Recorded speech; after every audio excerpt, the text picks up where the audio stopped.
नमस्कार। आप शायद भूल गए होंगे तो मैं याद दिला दूं। एक हमारे यहाँ हुआ करते थे LK अडवाणी, लाल कृष्ण अडवाणी। तो किसी ज़माने में वो चेहरा हुआ करते थे भारतीय जनता पार्टी का। उससे पहले साथ साथ अटल बिहारी वाजपेयी, LK अडवाणी, इस जोड़ी ने बहुत सालों तक बीजेपी को अपने काबू में रखा, नियंत्रण में रखा, कंट्रोल में रखा। फिर हालात पलटे, अटल बिहारी वाजपेयी हार गए चुनाव। उसके बाद उनकी सेहत ख़राब हो गई, काफ़ी साल वो व्हील चेयर पर रहे। और उसके बाद 2014 को LK अडवाणी को एकदम बाहर निकालकर मार्गदर्शक मंडल में डाल दिया गया, और साथ में मुरली मनोहर जोशी भी, यशवंत सिन्हा भी, इन लोगों को भी। तो LK अडवाणी ने सन 2014 में जब चुनाव के नतीजे आने वाले थे या आ चुके थे, जब प्रधान सेवक नरेंद्र मोदी बने थे, तब उन्होंने कहा था कि नरेंद्र मोदी जो हैं एक बहुत बड़े अच्छे इवेंट मैनेजर हैं। तो आज हम दो इवेंट्स की चर्चा करेंगे जो मोदी काल में, प्रधान सेवक के कार्यकाल में जो हुए हैं। एक कुछ साल पहले हुआ था और एक आज हुआ है। पहले आज का इवेंट। आज दिन भर हमारे देखिए चैनल्स, इन पे कभी कभी जान कुर्बान कर देने का दिल करता है। हमारे चैनल्स पर खबरें क्या चलती रहीं, अर्थव्यवस्था की नहीं, कोरोना की भी नहीं, आती रही बीच बीच में, कोरोना की भी नहीं, जो सरहद पर तनाव है वो भी नहीं, हाँ, अंतर्राष्ट्रीय जगत में हमारी जगह क्या है, और पूरा जो परिप्रेक्ष्य है, कॉन्टेक्स्ट है इंटरनेशनल, वो भी नहीं। जो दो खबरें छाई रहीं, एक सुशांत सिंह राजपूत की आत्महत्या और दूसरे महज 5 रफाल जेट्स का आना। मैं महज लफ्ज़ इसलिए इस्तेमाल कर रहा हूँ कि सन 47 के बाद से हम सैकड़ों की तादाद में फाइटर जेट्स, बॉम्बर्स वगैरह इंपोर्ट करते रहे हैं, लेकिन चुपचाप होता रहा है। रूटीन एक्टिविटी है। दूसरे देशों से हथियार खरीदना बहुत ही नॉर्मल, सामान्य प्रक्रिया है। कभी किसी ने उसका इवेंट नहीं बनाया, लेकिन आज इवेंट बनाया गया। इवेंट कैसे बनाया गया? एक तो अंबाला का जो एयरबेस है, जहाँ पर ये 5 रफाल उतरे, उसके एयरफोर्स स्टेशन के आसपास के इलाकों में धारा 144 लागू कर दी गई। अब क्यों लागू कर दी गई? इससे महत्व बढ़ता है कि कुछ बड़ी बात होने जा रही है, बहुत बड़ी बात होने जा रही है। फोटोग्राफी और वीडियोग्राफी पर भी पाबंदी लगा दी गई। ठीक है। हालांकि सिर्फ 5 जहाज़ों ने आना था, जो रूटीन में आते ही रहे हैं, जैसे मैं आपको बता रहा हूँ। अभी मैं लिस्ट भी दूंगा आपको उन सब की। उसके बाद राजनाथ सिंह जो हमारे रक्षा मंत्री, उन्होंने कहा कि हमारे सैन्य इतिहास में एक नए युग की शुरुआत हुई है। तो हम उनको बताना चाहेंगे कि जब जब भी नए हथियार आए हैं वो लेटेस्ट ही आए हैं, चाहे वो बोफोर्स की तोप हो जिसने करगिल में अपना कमाल दिखाया, या एयरफोर्स के लिए जितने भी जहाज़ आए हैं उस दौर की लेटेस्ट टेक्नोलॉजी के जहाज़ ही आए हैं। तो हमेशा जब भी कोई नए हथियार आते हैं, चाहे वो एयरफोर्स के हों या फ़ौज के हों या नेवी के हों, वो एक नए युग की शुरुआत नहीं माना जाता, अपग्रेडेशन माना जाता है। वक्त के साथ कदम से कदम बढ़ाकर चलना, ये माना जाता है। लेकिन अब क्योंकि इवेंट बनाना है तो नया युग, इतिहास, प्रधान सेवक ने तो कमाल कर दिया, संस्कृत का एक श्लोक भी कोट कर दिया उस पर। चलिए, बड़ी अच्छी बात है। मुझे नहीं याद पड़ता कि जब सुखोई आए थे या मिग आए थे या और भी जहाज़ आए थे, प्रधानमंत्रियों ने उसमें अपने संदेश भेजे हों और एयरफोर्स को अपने मतलब शुभकामनाएं भेजी हों। रूटीन मैटर्स हैं, खरीद पर होती रहती है। बहरहाल सवाल ये है कि 5 रफाल जेट्स का आना या 36 का आना अपने आप में क्या इतनी बड़ी घटना है कि सेक्शन 144 लगा दिया जाए, मीडिया पर बैन लगा दिया जाए? मैं आपको एक लिस्ट थोड़ी सी बता दूं कि हमने कौन कौन से जहाज़ हमने इंपोर्ट किए हैं। सन 1948 से 1955 तक जो हमारे पास जहाज़ थे वो थे डी हैविलैंड वेम्पायर E3। ठीक है, ये हमने इंग्लैंड से इंपोर्ट किए थे। उसके बाद कंसोलिडेटेड B-24J लिबरेटर, ये बॉम्बर जहाज़ थे, बहुत बड़े जहाज़ हैं। 2 जहाज़ अभी भी इंदिरा गांधी इंटरनेशनल एयरपोर्ट पे जो टेक्निकल एरिया है वहाँ खड़े हुए हैं। वहाँ एक एयरफोर्स का म्यूज़ियम भी है, कभी मौका लगे तो जाकर देख के आइए, आपको सब जहाज़ वहाँ मिलेंगे जो इंपोर्ट किए थे हमने। लिबरेटर के बाद है दसॉ ओरेगन। दसॉ वही कंपनी है जिसे डसॉल्ट लिखते हैं अंग्रेज़ी में, जिसने हमें मिराज भी दी है, जो हमें रफ़ाल भी दे रही है। इससे पहले हम इससे ओरेगन खरीद चुके हैं, जिसका हिंदुस्तानी नाम रखा गया था तूफ़ानी। ठीक है, ये सन 53 और सन 67 के बीच सर्विस में रहे। फिर दसॉ कंपनी ने ही मिस्टियर, ये फाइटर था मिस्टियर, वो हमें दिए 57 से 73 के बीच रहे। ये भी वही कंपनी है फ्रांस की। फिर हॉकर हंटर, ये बहुत ही ज़बरदस्त हमारे बैकबोन रहे हैं हमारी एयरफोर्स की। ये फाइटर और बॉम्बर दोनों थे और अंदर तक जा सकते थे। और इन्होंने सन 65 की जंग हो, हाँ, सन 57 से 96 तक हमारे पास रहे। 96 तक आते आते ये आखिरी सालों में एक थंडरबोल्ट स्क्वाड्रन बनाई गई थी। थंडरबोल्ट माने हवा में करतब दिखाने वाली, उसमें सब हंटर्स ही थे। हंटर एक बेहतरीन हमारा बॉम्बर रहा है, फाइटर बॉम्बर रहा है, जो हमने इंग्लैंड से इंपोर्ट किया था। फिर इंग्लिश इलेक्ट्रिक कंपनी का कैनबरा, ये बॉम्बर भी रहा है और ये रिकॉनेसा टोही विमान भी रहा है। ये सन 57 से 2007 तक ये भी सब इंपोर्ट किए गए और ये भी इंग्लैंड से इंपोर्ट किए गए। उसके अलावा फॉलैंड कंपनी का नैट, ये भी इंग्लैंड से इंपोर्ट किया गया। इसने इतिहास बनाया सन 65 की जंग में। छोटे छोटे नैट माने मच्छर, और उस वक्त पाकिस्तान के पास सेबर जेट्स थे, एफ क्लास के ही सेबर जेट्स थे। तो सेबर जेट्स को हिदायत थी कि जहाँ पर भी नैट को देखो वापस आ जाओ। नैट ने इतना मतलब खौफ पैदा कर दिया था। ये भी इंग्लैंड से हमने इंपोर्ट किए थे। फिर मिग 21 FL, ये 1964 में ही हमने इंपोर्ट कर लिए थे, आज तक हमारे काम आ रहे हैं, उसका जो अपडेटेड वर्जन है। लेकिन 64 में इंपोर्ट करने के बावजूद हमने 65 की जंग में उनका इस्तेमाल नहीं किया था, नैट का किया था। उसके अलावा सुखोई 7S, ठीक है। मिग 21 FL तो 2013 तक सर्विस में रहे, बाइसन अभी भी हैं। सुखोई 7S फिटर, ये मिग भी रशियन एयरक्राफ्ट था और ये सुखोई भी रशियन एयरक्राफ्ट है। ये 66 से 86 तक रहा सर्विस में। ये मुझे याद है अच्छी तरह, सन 71 की जब जंग हुई थी तो एक सुखोई 7 बहुत बुरी तरह से टूट गया था, लेकिन उस पर हमला किया था पाकिस्तानियों ने। किसी तरीके वो अम्बाला एयरबेस तक पहुंच गया था। उसके बाद उसको फ़ौज के बड़े बड़े ट्रकों पर लाद कर ले जाया जा रहा था। ये सन सुखोई 7 71 की जंग की बात है।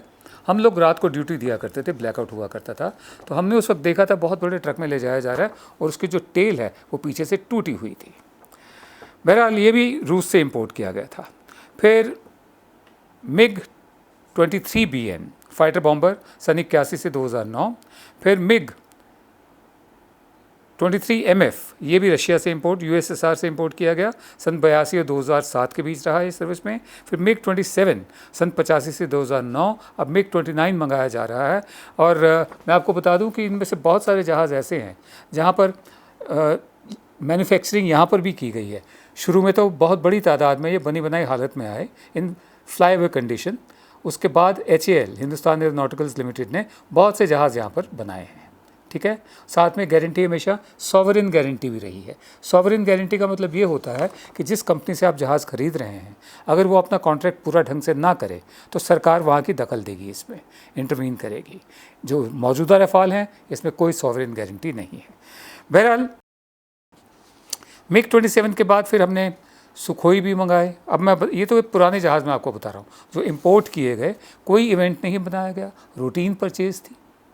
इनफैक्ट जब ये सुखोई लिए गए तब हमारे मार्शल थे लाफोंटेन, तो हिंदुस्तान टाइम्स को दिए एक इंटरव्यू में उन्होंने बताया है, ये महेंद्र वैद हैं जर्नलिस्ट, उन्होंने लिखा है कि इंटरव्यू में उन्होंने बताया कि सुखोई लिए जा रहे हैं, तो उनका जो स्टाफ था वो थोड़ा चिंतित हो गया कि ये तो मतलब पब्लिक डोमेन में लाने वाली बात है। तो उसके बाद उन्होंने परवाह नहीं की इस बात की, वो हल्का सा एक इंटरव्यू दिया था बस, बहुत बड़ा इवेंट नहीं बना दिया गया था उसका। बहरहाल इस वक्त जो हमारे पास जहाज़ हैं ये भी सारे इंपोर्टेड ही हैं और कुछ यहाँ पर बने हुए हैं उन्हीं के ही लाइसेंस लेकर। सुखोई 30 MK1 ये भी रशियन है। मिराज 2000 ये फ्रेंच है, दसॉ कंपनी का। मिग 29 ये भी रशियन ओरिजिन है। मिग 27 ये भी रशियन ओरिजिन है। मिग 21 बाइसन, ये वही मिग जो सन 64 में आए थे, उनको रीवैम्प किया गया और इनको बड़ा पनिशिंग प्लेन कहा जाता है, ठीक है। और उसके अलावा जैगुआर, जब जगजीवन राम डिफेंस मिनिस्टर थे, ये ब्रिटेन से आए थे, एंग्लो फ्रेंच ओरिजिन है इसका। तो ये जहाज़ तो आते रहते हैं और भी हथियार आते रहते हैं, गन्स भी आती रहती हैं, तोपें भी आती रहती हैं। हर चीज़ को इवेंट बना दीजिए, हर चीज़ को इवेंट। और हमारे शर्म आती है कहते हुए कि हमारी ही जमात के हैं लोग ख़बरों की दुनिया में, मतलब वो पागल हो गए। मतलब चीन को हार्ट अटैक, पाकिस्तान की धड़कन बंद, आसमान दहला, रफ़ाल आए। क्या मजाक बना रखा है मीडिया का भी और एक रूटीन प्रक्रिया जो होती है, सामान्य प्रक्रिया, उसका भी। अब हम बात करेंगे एक और इवेंट की जो कुछ साल पहले हुआ था, GST। आप में से बहुत लोगों को याद होगा कि संसद भवन को सजाया गया था, बहुत बड़ी झालरें लगाई गई थी रोशनी की, बल्ब की, और वो चाइनीज़ थी या इंडियन थी हम नहीं जानते। करना क्या था कि एक कानून पास हुआ है जो संसद का काम है, उसको भी इवेंट बना दो रात के 12 बजे, बिल्कुल वैसे ही जैसे 15 अगस्त सन 47 को ट्रिस्ट विद डेस्टिनी की स्पीच हुई थी पंडित नेहरू की और भारत आज़ाद हुआ था, बिल्कुल उसी तरह रात के 12 बजे जीएसटी के कानून का ऐलान हुआ था। तब भी हमने कहा था कि बिना सोचे समझे इसे लागू किया गया है और उसके बाद के सालों में लगातार पता नहीं कितने परिवर्तन किए गए, संशोधन किए गए इसमें। और तब मुझे याद है मरहूम अरुण जेटली ने कहा था कि अब तो जो राज्य सरकारें हैं वो इंतज़ार करती हैं, चीफ मिनिस्टर पूछते हैं कि जीएसटी की अगली बैठक कब होगी, हमें नया कुछ कब मिलेगा। हकीकत आज सामने आई है, पहले भी हमारे सामने थी, आज तो फाइनेंस सेक्रेटरी ने माना है। ये फाइनेंस सेक्रेटरी, इनका नाम है अजय भूषण पांडे, इन्होंने पार्लियामेंट्री स्टैंडिंग कमेटी को बताया है, जो फाइनेंस की पार्लियामेंट्री स्टैंडिंग कमेटी को है, जिसकी अध्यक्षता बीजेपी के जयंत सिन्हा करते हैं, वही जयंत सिन्हा जिन्होंने लिंचिंग करने वालों को हार पहनाए थे अपने घर पे। तो अजय भूषण पांडे ने इस स्टैंडिंग कमेटी को बताया है कि सरकार जो है इस वक्त इस हालत में नहीं है कि जो राज्यों का हिस्सा बनता है जीएसटी का, उसका वो भुगतान कर पाए। तब राज्य क्या करेंगे, कहाँ जाएंगे? उन्होंने अपने हिस्से का तो भेज दिया, टैक्स जो लगाना था, लेकिन जो राज्यों को जाना था हिस्सा, सरकार ने हाथ खड़े कर दी कि हम नहीं कर सकते। और ये उन्होंने कहा कि जो करंट रेवेन्यू शेयरिंग फार्मूला है उसके तहत नहीं कर सकते, ये कहते हुए कि नया फार्मूला, ये इसी फार्मूले में तरमीम, परिवर्तन, संशोधन भी किए जा सकते हैं। बहरहाल इसके जो मेंबर्स थे उन्होंने बड़ा आक्रामक रुख अपनाया था इस बात को लेकर कि अगर मतलब ये ऐसा मामला है तो अर्थव्यवस्था पर पूरा स्पष्टीकरण हो और संसद में इसकी चर्चा होनी चाहिए। मैं आपको थोड़ा सा और बता दूं इसके बारे में क्या कहा गया।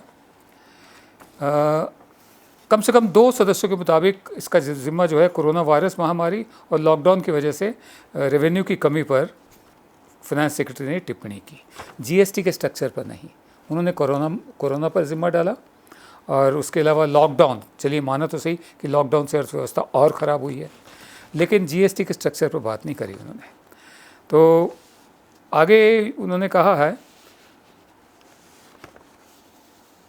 इसमें जो कांग्रेस के सांसद मनीष तिवारी, अंबिका सोनी, गौरव गोगोई, एनसीपी सांसद प्रफुल्ल पटेल, उन्होंने अर्थव्यवस्था के मौजूदा हालात पर चर्चा की मांग की। जैसे मैंने आपको पहले बताया, मनीष तिवारी ने कहा कि 23 मार्च को संसद में पास हुए बजट का कोई मतलब नहीं रह गया, क्योंकि ये जीएसटी कलेक्शन के बारे में तब की मान्यताओं पर आधारित था।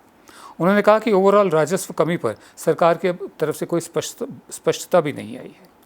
कांग्रेस के एमपी गौरव गोगोई ने कहा कि पैनल को सरकार के राहत पैकेज का जो क्या असर हुआ उसकी भी जांच करनी चाहिए, हमें बताना चाहिए। तो तब जयंत सिन्हा ने कहा कि जितने भी सवाल उठाए गए हैं सबकी नेचर जो है वो पॉलिटिकल है।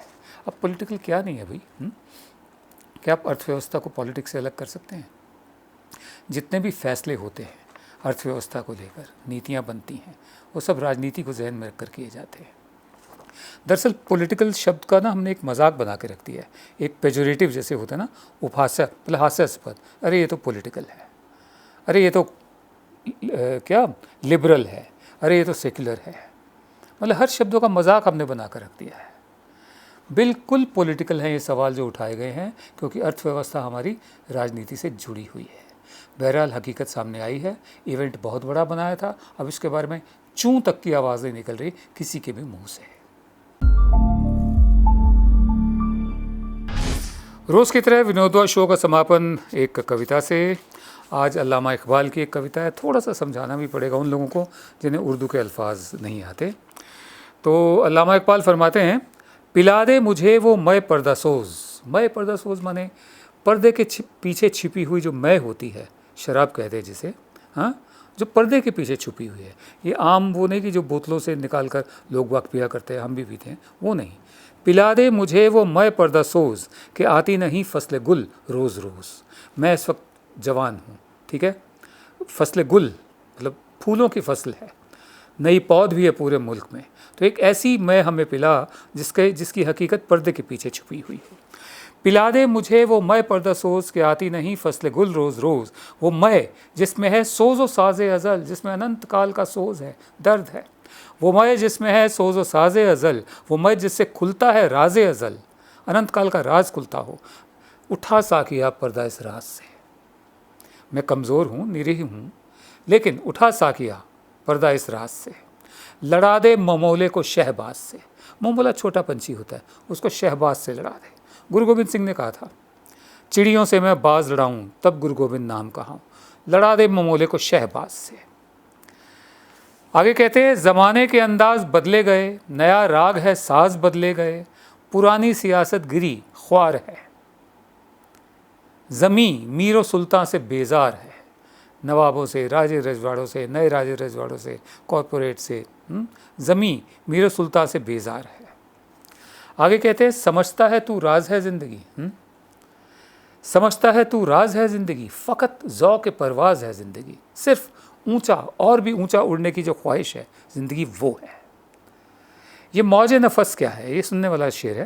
ये मौज नफ़स क्या है? मौज नफ़स माने ये जो सांस का जो दरिया है, सांस का जो नगाड़ा है, सांस आती है जाती है, आती है जाती है, दरिया की लहरों की तरह।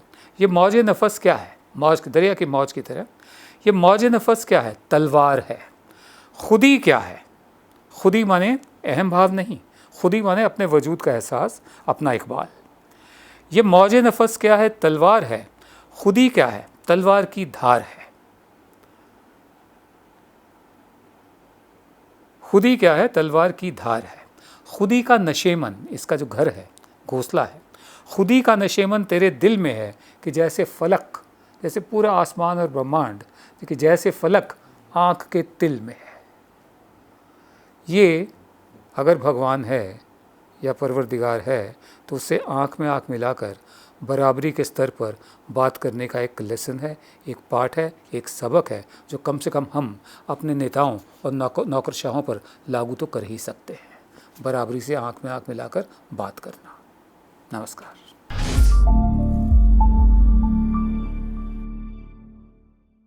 अब खबरें पाइए सबसे पहले हमारे मोबाइल न्यूज एप्लीकेशन पर। एंड्रॉइड या iOS प्लेटफॉर्म पर जाइए, HW न्यूज नेटवर्क को सर्च कीजिए, डाउनलोड कीजिए और अपनी सुविधानुसार भाषा का चयन कीजिए। खबरों की भीड़ में अपने काम की खबर पाते रहिए।